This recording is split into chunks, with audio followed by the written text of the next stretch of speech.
welcome to In Touch Crime Beat. I'm Officer Don, along with Fayette Commonwealth's attorney Ray Larson. And today we're going to talk about, first, the parole board's at it again. They've got another killer that they're considering letting out on the street, and something called murderabilia. You have to take a guess at what that is. We'll touch on that. But first, let's talk about this case that the parole board is looking at right now, this killer stalker who killed this girl back in 1986. Tell us a little bit about the case, Ray. Well, the reason we're starting to get these cases that all occurred in 1986 was that the legislature enacted a penalty for homicides, and it was a life without parole sentence until the person had served at least 25 years, and that was enacted and took effect in 1986.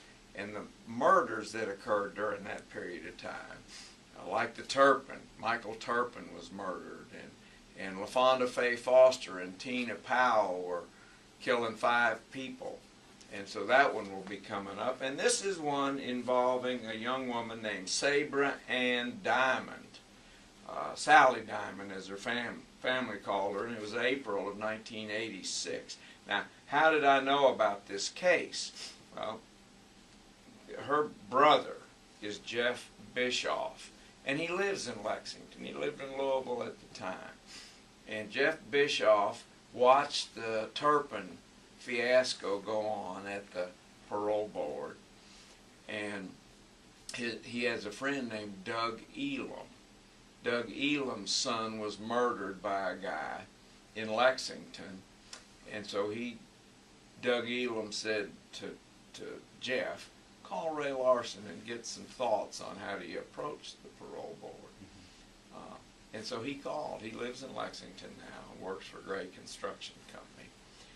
So he called, and he had a parole hearing, the victim hearing, last Monday about the death of his sister. Now let me tell you about this. This is a woman's nightmare. This cute, vivacious, bright young woman, Sally Diamond, was stalked by this bum, John Anthony Harris. He just kept stalking her, kept asking her out. He became fixated on Sally Diamond. And she, of course, wouldn't have anything to do with him. So one night, she was on her way home from a movie. She had to move home because of this guy. She had to move back home with her parents? Yeah, oh yeah, because this guy is stalking. And so what happened was he got in his car, and apparently had been following her, pulled in front of her, stopped her, got out of the car with a gun, went over, shot her, killed her, put her body in his car, took her out into the rural part of the Jefferson County, and threw her body in the woods, and then guess what? Then he has sex with her dead body. So this guy's a real whack job, but dangerous, obviously. And so it's been 25 years since he was convicted. And so they went to the parole board, and he made his presentation. He asked me, what should I do? And I said, you tell him that story. You tell him just what you told me. And I said, if they parole this character, then just another example of why we don't need a parole board, and people should have to serve. This guy got a life sentence, Officer Don. That's what he got, a life sentence. He didn't get a 25-year sentence. He's just eligible to be considered for parole. Well, the parole, I called him yesterday and said, well, Jeff, tell me what happened in the thing. He said, well, they went and interviewed him, the bad guy, wherever he was, in the prison system, and then they referred it to the full board. Well, now we know, based on all of the Turpin history that we've been through, that when they refer it to the full board, that means that they're probably going to defer him for longer than 2 people. Remember, 2 people go interview the defendant. Okay. Okay. And they can only defer a sentence for either 12 months or 24 months. Okay. Just the two of them. Or they can parole them. So even without going before the parole board, you can get paroled by these two people. Right. So if they refer it to the full board, it takes the full board to be able to defer them. That's a lot of power. Two people can go and basically to just eliminate the rest of your sentence? Mm-hmm. Yeah. That's without even talking to the victims or anything? No. They have a victim hearing. Remember, they had the victim hearing. But the offensive part of this is that there doesn't seem to be any real honesty in sentencing. Mm-hmm. This guy got a life sentence, you see, and ineligible to go to the parole board. He got a life sentence, and but that really doesn't mean anything because he can be released after 25 years by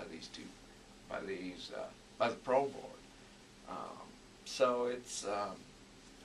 The offensive part of the whole parole system is that there is no honesty in what happens in court because it goes to the parole board. For example, we just had a guy that beat up a woman that we can talk about later if you want, stuck a knife in her arm and broke the knife off, a 76-year-old woman. And he got a 40-year sentence. 40 years, right? And that's what he's sentenced to by the judge, and everybody thinks, well, good, he's gone. Yeah. Don't have to worry about him anymore. Well, guess what? He's eligible for parole after serving 20 years. So there's no honesty in that.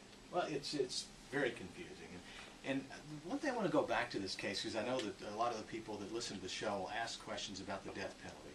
You take this guy in 1986 that shot this girl and then took her body. Was he eligible for the death penalty? You know, I don't think so. The reason I'm asking is because in order to get the death penalty in Kentucky, you have to do two things. Like, for instance, if you kidnap her first and then kill her, you would be eligible for the death penalty. But if he kills her and then takes her body and essentially molests it, then that's null and void. So because he just shot her, he's not eligible for the death penalty. Yeah, for example, if I walked in this studio, pulled a gun out because I was mad at you, and killed you, that's the maximum penalty for that is a life sentence, which of course would allow you to be eligible for parole after 20 years. Mm-hmm. Now, if I came in here, pulled a gun on you, said, give me your wallet, then that's a robbery. Then I killed you after I robbed you. That's what you call a felony murder, meaning that the murder was committed in the course of a robbery in the first degree. As that robbery in the first degree associated with a murder makes it an aggravated murder for which the death penalty can be appropriate or can be sought. You have to have the murder plus an aggravating circumstance. For example, multiple murder. If I came in here and killed two people, that's an aggravating circumstance. If I raped somebody and killed her, then that's an aggravating circumstance. And I don't think, since she wasn't alive, abuse of a corpse qualifies. Of course, and you get